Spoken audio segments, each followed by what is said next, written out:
Hello, everyone, and thank you for joining us for a discussion that I believe is a topic that is probably every organization's favorite one. How are we going to raise more money? My name is Chad Goote. I am the Vice President of Development for Atlas Network, and I'm joined today by two heavyweights from the world of philanthropy, Isabelle Ers and Scott Barbee. First, I'd like to introduce you to Isabelle. Isabelle is a senior program manager at the Rising Tide Foundation, which is based in Switzerland. Welcome, Isabelle, and would you take a moment to introduce yourself a little bit more and also share a little bit more about the Rising Tide Foundation? Sure. Good evening, good morning, or good afternoon, everybody. It's a pleasure to be here for me tonight. So I have been with Rising Tide Foundation for the past 2.5 years and have worked on developing our freedom in practice funding area.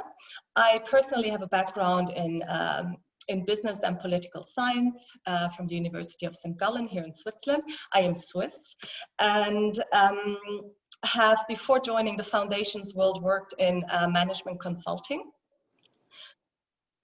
Rising Tide is, as Chad mentioned, we're based in Switzerland, so we are one of those odd foundations that are actually funding classical liberal thinking out of Europe or in Europe, and have therefore also the liberty to actually fund globally. We are self-funded and have two main funding focus areas. One is clinical cancer research, and the other one is, as I mentioned, freedom in practice, where we are mainly looking for grants that really put the classical liberal ideas into practice so that we can demonstrate that those work and disseminate this knowledge. Yeah, I think that's about it. Well, we're so glad that you are able to join us. I know it's a little later by you in the evening, so thank you for taking the time this evening to participate. And also with us is Scott Barbee. Scott Barbee is the founder and owner of Aegis Financial Corporation, based here in Virginia.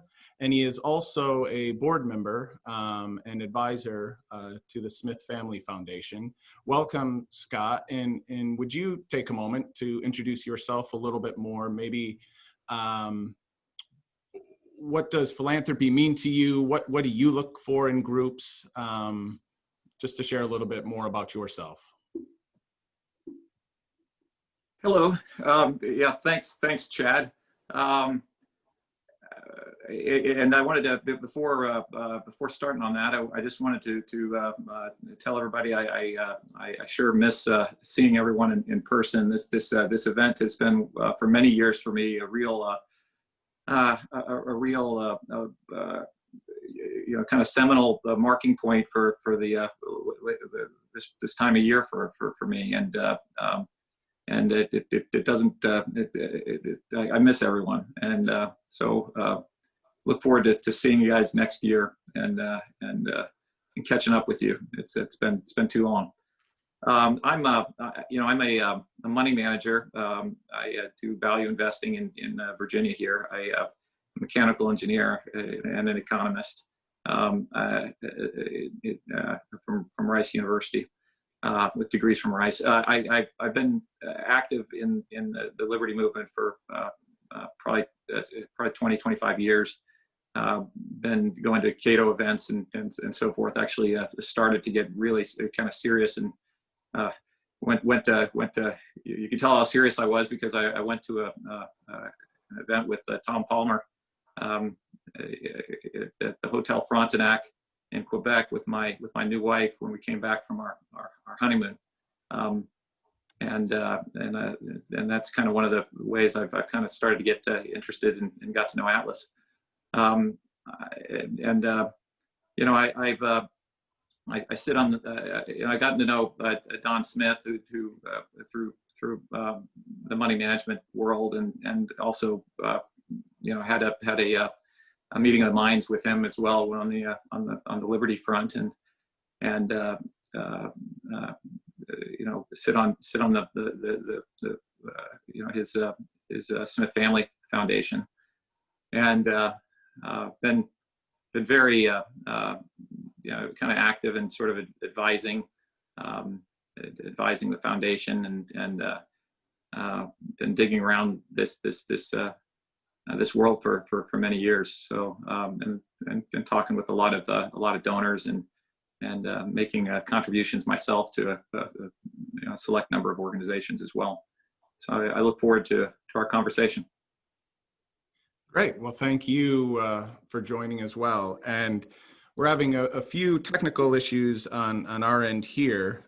So my hope is that we can have an open discussion and a lot of audience participation. And so the chat function, the chat box is open.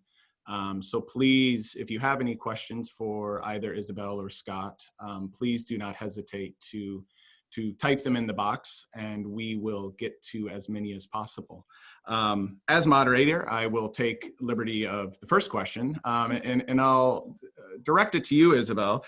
There may be more, but can you provide 3 things that you really look for in a group that approaches the foundation for funding? Are there 3 things that if they don't check these boxes, it's an automatic no for you? Mm-hmm. Yes, I think at the top is alignment with our core beliefs. We've put a lot of effort over the past 2.5 years into developing these core beliefs together with our advisory board and board members. So I advise everybody to read those and to be active in at least one of those core funding areas that we have defined, that we believe put freedom into practice, which is private sector solutions to societal problems, system change, which can be policy related, but also in other ways that make systems more free, empowerment of individuals that contribute also to individual enhancement of freedom, and teaching freedom to new and untapped audiences in new and innovative ways. So I think that's kind of the core for us. And then, of course, there needs to be a certain track record, although we're very open to also new ideas and new organizations, but there needs to be a track record and a great team behind it, and a certain degree of financial sustainability that can be visible. I think those are the top 3. Great, thank you. How about you, Scott? When someone, an individual approaches you, whether it's in your personal foundation or in your role, are there things that you have to see in an organization for you to feel comfortable moving forward with supporting? Well, clearly, I think Isabelle is right. Ideological alignment is I think the key. To me, I also I think with the Donald Smith Foundation, I think from the regional, for the regional players in the United States, I think it's I think there needs to be some kind of idea or global focus, or that can apply more nationally or even globally to the freedom movement. So I don't think for the foundation, it's not in particular, we're not really interested in a kind of a local issue in Chicago or something along those terms, or in the state of Nebraska per se, unless, but if a state institute, like a Goldwater Institute doing work on right to try, or Texas Public Policy Institute doing work on criminal justice reform, those are the kinds of things that might attract these ideas that the state institutes are working on that might be able to be expanded nationally. That might be interesting kind of things. I think for me, and I think as well, I think for many, Donald Smith and other the foundation and I think many folks in the movement. I think a lot of folks are looking for leverage in the process. We're looking for, how do you get how do you get leverage out of your dollar? Everybody understands that that these resources are finite, and a lot of resources can be wasted. You only need to look at the amount of waste that had gone, the money that Bloomberg put into Florida, for example, in the election this year, to understand that how money can be wasted and without moving the needle. So how can you in this kind of process drive results? And so I think whether it be focusing on this leverage is an interesting way to kind of think about it. So whether it's through working internationally where the operating costs are lower, or working with young people who have a huge portion of their life in front of them, so you get the leverage of influencing people that have a long career ahead of them, or maybe working with producing product that can go viral in the media, or working with social media where you can get those kinds of kind of earned media viral benefit for you. Those are the kinds of things that I kind of find particularly attractive. Great, thank you. Turning to a question from Richard from Fee, and it's timely for this year, and Isabelle, I will direct it to you. Has the COVID-19 pandemic altered your focus in giving this year? And if it has or has not, do you sense that there will be carryover into 2021 as, at least here in the United States, the numbers continue to go up? Has that had a direct impact on the foundation's focus and giving this year? Okay, thank you. Actually, I would say not directly. It had a big impact on how we're handling our grants. I think we needed to show a lot more flexibility, of course. So we've had a lot of project adjustments, etc., that were necessary. And I think also going forward, we are aware that projects can potentially not be implemented as they were initially planned. So I think it has brought us to a position of showing more flexibility towards our grantees, also more collaboration with them.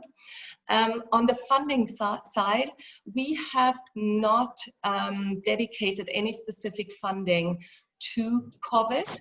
Of course, we do expect that all the projects take it into account when they're submitted, and do also fund projects that show certain solutions to the problems that have been caused due to COVID. But I think my personal opinion is also the funding of the general funding has to continue, because the other problems have not disappeared either. And what I have experienced from a lot of our grantees is actually that a lot of funding has dried up for those other projects due to foundations, channeling their budgets more towards COVID. So I think our standpoint is rather to continue with what we have been doing, showing more flexibility, yes, and collaboration with our grantees.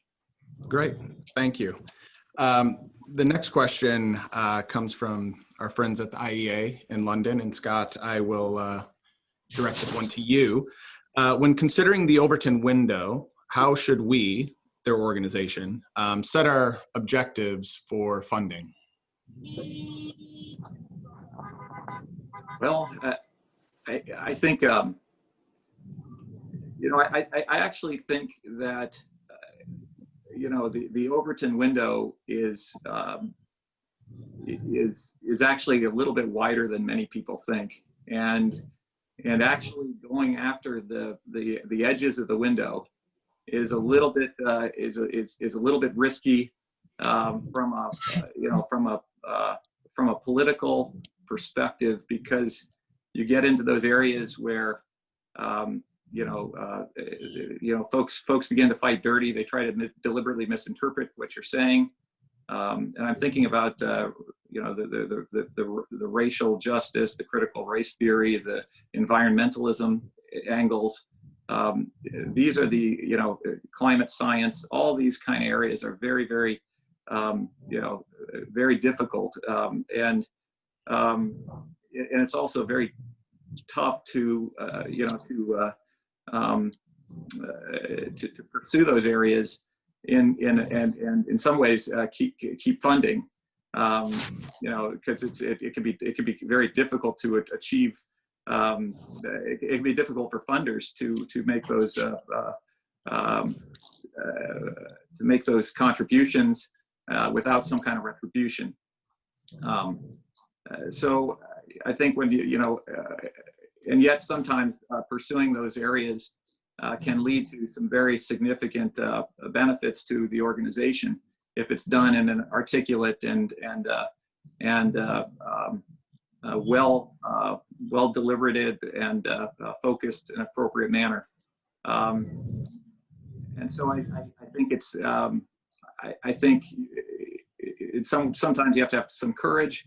Sometimes you have to have, but you need to also be in lockstep with your funders when you decide to go in that direction where you're really trying to hit the edge of the window. Great, thank you. Garrett from the Cardinal Institute in West Virginia asks, Isabelle, what does success look like for a grantee for your organization? If you give funding, obviously they need to check all the boxes of what they said they would do, but is there anything in particular above and beyond what needs to be reported out in a grant report that you look for a group that you could say, yeah, this is someone that we definitely could see ourselves continuing to fund? Yeah, that's a tough one.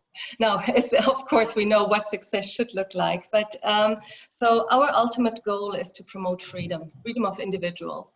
And we give our grantees the freedom to define themselves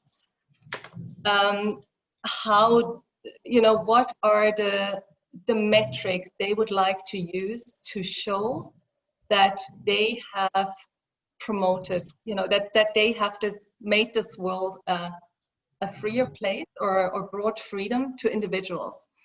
So a successful grantee will hopefully at the beginning of the project lay out very convincing metrics. And we are really trusting our, we sometimes don't know them, and we're trusting that you all are innovative and can develop those measures and report back to us on them. So I think that's for us, in the end, it's success according to what you have promised to deliver. And of course, we're always, as I said, we are a very collaborative organization. I think that sets us a bit apart from many others. So if things are going the other way and there are learnings, we don't want to stand in the way of innovation. And there's always possibilities to change things throughout the project to make it a better project. But ultimately, yes, we want to see if you have reached the goals that you set in the beginning. Great, thank you. This is something I want to ask both of you. It's a question I love, but I'll start with you, Scott.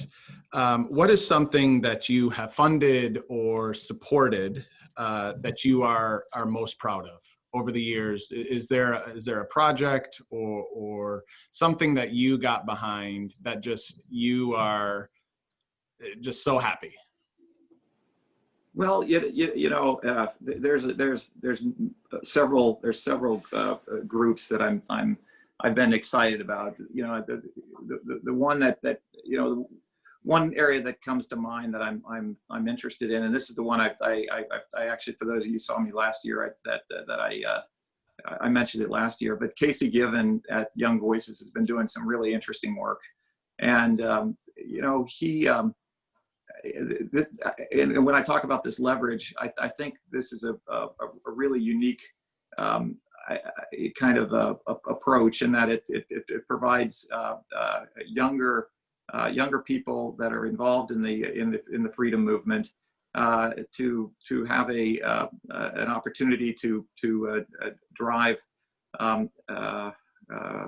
who are writers and whatnot to get help with their writing, and then help get them published, acting as sort of an agent, a placement agency, and also get them spots on television and whatnot. And I think in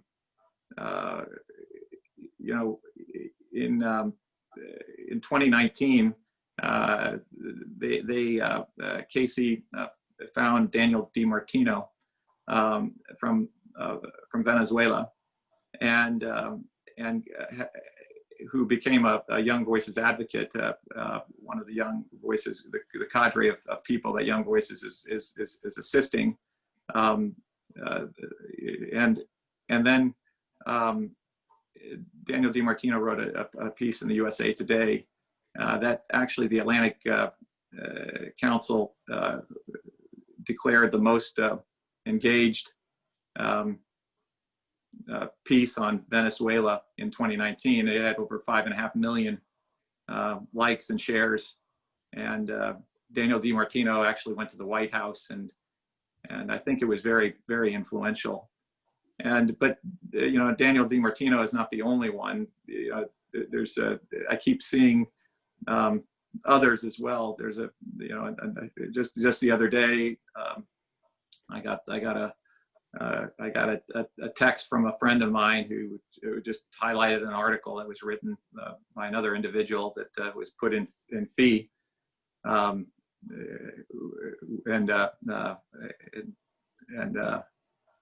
I, just not nobody from the movement necessarily, but just sent me a text, and it turns out that the person who wrote the article was another Young Voices advocate as well. And so it was very nice to see that the people that are doing some of that innovative work are ones that have managed to hook up with Casey, and and so I think it's an interesting, and that it's helping to work as an accelerant in getting the word out. So that's one, but there are many organizations as well that I think are doing really good work. That's great. How about you, Isabelle? And I believe we technically have a 1:15 Eastern U.S. time stop, but we do have a little bit of leeway behind because we go into a break. So if you answer this, and then I do have a few more questions coming in, so I'd like to get to as many. But I am curious, is there one project that you're very fond of that you said yes to, and you're just so glad you did? Mm-hmm. I think there's really one, and we have funded it not so long ago. It's called the Poverty Stoplight US. And we are always looking for those pearls maybe that might not come directly from the liberty movement, and but are very much aligned with the thinking, and that are actually coming from the liberty movement or not, applying these ideas, the theories of classical liberalism. And this is a very interesting one that originated in Paraguay, was developed by Martin Burt, who is a social entrepreneur, multiple organizations, but is in his heart, I'd say, if he hears me now, he's probably laughing, a true libertarian. And he developed this tool, this online tool that organizations that work with people who live in poverty can actually use, and the people assess their own state of poverty. So basically you're giving back the dignity to everybody, so that it's not the government who says you're poor because of this or this, or it's not some international organization that tells you that you're poor because of this and this, but it's yourself who analyzes and who can then find strategies to get on your own, with your own motivation to get out of these situations. So this, I'm very proud of, because I think it can have a tremendous impact. It's very scalable. We've lately been in touch with several organizations also from the Liberty Movement who love it. So it's wonderful to see this, this appetite for maybe more applied libertarian thinking growing, and to feel like, yes, we've hopefully planted a seed that will grow and that is very scalable and will hopefully also change how organizations, in this case in the United States, but hopefully also in other countries, change the way how they deal with poverty alleviation. That's great, thank you. And I'll stay with you, Isabelle. Greg Brooks from the Better Cities Project. His question is, not every organization has 25 years plus experience. And you did say track record is something you look for in groups, but BCP is a relatively new organization. And so what do you look for in a startup, in a early stage organization that would say, you know what, we are willing to take a chance on this? They may not have, again, the track record of success, but every organization has to start somewhere. So is there something you look for in new organizations that come to you that you feel, that help you feel confident that support will lead to success? I think submit a top-notch, high-quality proposal. That's always convincing.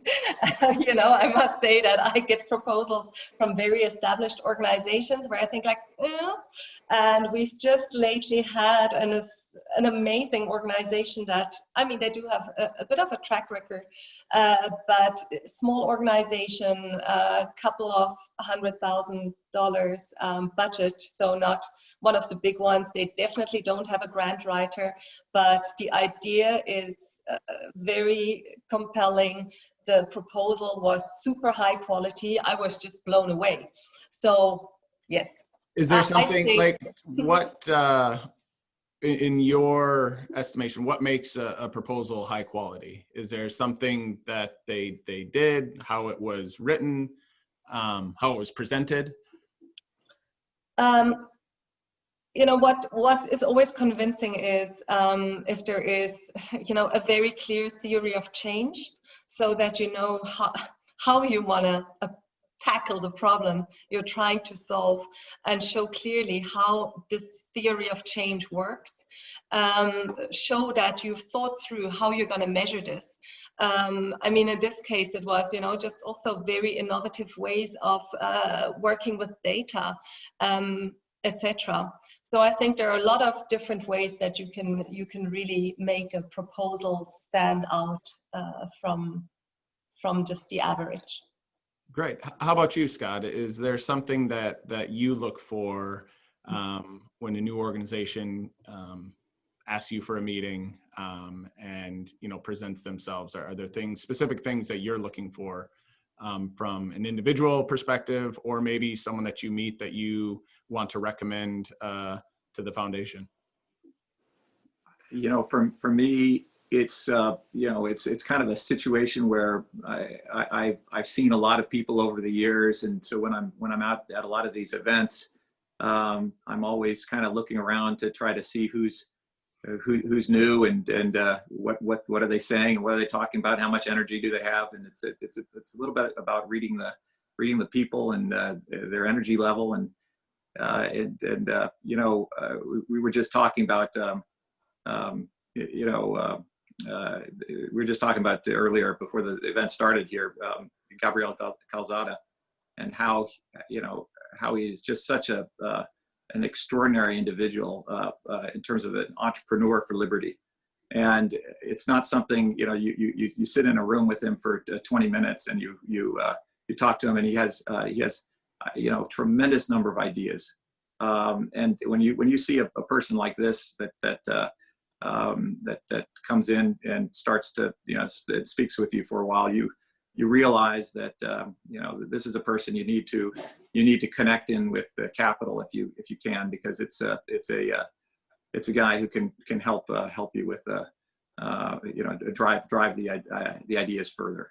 And so it's that kind of energy level that we're that I'm kind of looking for when I'm looking to see kind of how to which people to kind of back. Great. Isabelle, another question is, I'm sure not everything that Rising Tide Foundation funds has been a success. Presumably groups come with very ambitious proposals and come up short. How do you measure those for the foundation? If all of the outputs and outcomes are not achieved, is that an automatic deal breaker for you in terms of support, or is open communication along the way of managing expectations? How do you look at an organization that when they submit their proposal with specified outputs and outcomes, and when the grant comes to an end and you review and they fell short, achieve some, but not all? How do you, and how does the foundation look at groups like that? Yeah, so I think as I mentioned before, we are very collaborative in our approach. So we stay close to our grantees. We appreciate a very honest conversation, and there's definitely room to adjust KPIs that have been set, etc. We are always ready to do that. There have been cases where, just in agreement with the grantee, we had to also stop certain projects in the middle. And this is part of, we want to be innovative, or we want to fund innovative programs. We luckily have the liberty and the freedom to also, I always say, we have the highest risk capital. We can, go for it. If we find a project, an idea very appealing, but we're aware of the risk that we're taking, it can fail, and we all learn something, and it's not going to be a reason for not working with that organization again, because we appreciate people who take risk and who are innovative. So yeah, as I said, close monitoring along the way. There can be adaptations to projects, and it's not that somebody is out of the game because they haven't reached their ambitious goals, because we do also appreciate that people take set ambitious goals, but then you also have to expect that maybe due to certain circumstances you can't reach them. No, thank you. That's a great answer. We have time for one more. And so this question, Scott, I will direct to you, and Isabelle, I'd like your thoughts too. It comes from Philip Coates. And the question is, how do you bring in donors who may not be already interested in the project? Do you have advice on how to kind of widen the donor tent for groups, maybe outside of traditional folks that they would go to? Is there a way to message themselves a certain way? But any advice you can give, Scott, that maybe it's an issue that you in particular are not well-versed or that interested. If someone comes to you, do you have advice how they could win you over and help show you the benefit of what they're trying to achieve? Well, for an organization trying to bring people from outside that might not be as interested in liberty events overall, I think sometimes that some these in a post-COVID environment, I think these dinners are kind of the way to do it, where if you can kind of keep the political and partisan aspects of this down a bit. It helps because these partisan terms and phrases tend to be triggering to a lot of people, given the, given the environment we live in these days. That's one of the things I've been interested in with Atlas, and the Liberty Freedom Dinner event has been every year it's been getting to be a better and better event to bring in donors that are potentially not particularly libertarian sense of birth or whatnot, but and I think there may be an angle to do that in some way through that kind of mechanism. It's difficult, most events where people are giving, with schools or whatnot, a lot of people give because they want their children to advance in the school system or whatnot. But these kind of liberty events don't have that kind of natural, kind of more self-serving kind of driver. So it's a little bit more difficult, no question. Isabelle, do you have any advice for Philip? So basically, how to get new funders that are not yet. Do I understand that correctly? Yeah. Yes. Who may not be fully interested in the what you're doing. How do you win someone new over? So I think, just to be very honest, as a foundation, you just have certain funding focus areas, and they are mostly quite clear on the websites as well. And it's very difficult to convince a funder about something that might not be fully in their sweet spot. So this is maybe, just not such an easy situation to say. So I think really go for ones where your project is at the sweet spot of their funding focus. That makes sense to me, and I'm going to cheat and do one more quick question, and this is for you, Isabelle, and Rising Tide Foundation, a very practical question. Okay. Do you have a rolling submission process or set dates? And if you have set dates, what does it matter when it comes in? So if there is a set date of March 15, and is it best to send in really early, or do you look at something that comes in the morning of the 15th the same as something that came in 3 months earlier? So this is now something that is in big discussion in our team and advisory board, because we currently don't have any due dates for letters of intent. So we receive them on a rolling basis. And this is simply because everybody submits in the last minute if you set a due date. And That's fair. as a team member, and you end up with 200 proposals in one day that you then have to review as fast as possible. And when we have calls for proposals or something, of course, there is a due date, and there is no, actually, I am very flexible on this because some people only see the opportunity later.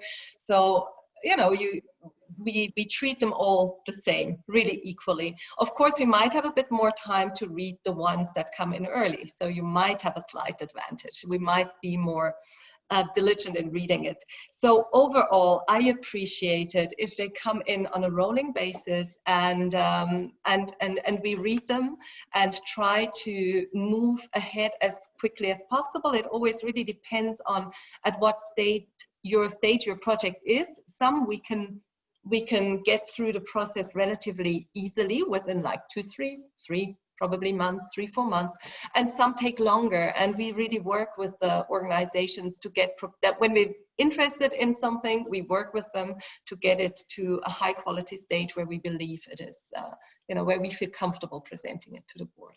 But yeah, so. Well, that is very helpful practical advice, and I think advice again to everyone to be prompt and don't procrastinate to the last minute. But Isabelle, Scott, thank you so much. We've actually gone 10 minutes over. I feel we could go for another half hour, but the schedule does not allow it. But thank you for taking the time for answering the questions. And yeah, hopefully everyone that's still on, if you use the chat function and have other questions, I'm sure we would all be happy to respond. So thank you. Enjoy the rest of the program.